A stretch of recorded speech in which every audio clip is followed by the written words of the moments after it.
గట్టిగా అడగడంతో కోపానికి గురైన మోహన్ బాబు మనోజ్ ని కొట్టడం జరిగింది. ఇక అలా ఆ తోపులాట్లో మౌనిక కూడా దెబ్బలు తగలడం, అదే సమయంలో మోహన్ బాబు పిఏ వినయ్ కూడా మనోజ్ పై దాడి చేయడంతో ఆ గాయాలతో మనోజ్ పహాడీ షరీఫ్ పోలీస్ స్టేషన్కి వెళ్లి తన తండ్రిపై కంప్లైంట్ ఇచ్చి ఆ తర్వాత హాస్పిటల్లో అడ్మిట్ అవ్వడం జరిగింది. ఇక అలా ఈ విషయం పోలీసుల ద్వారా మీడియాకు తెలిసి కొద్దిసేపటికే ఆ వార్తలు అయితే హల్చలయ్యాయి.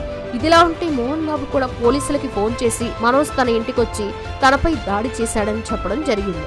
దీంతో పోలీసులు వారిద్దరి నుండి వచ్చిన ఫిర్యాదులు స్వీకరించి 2 కేసులు నమోదైతే చేశారు.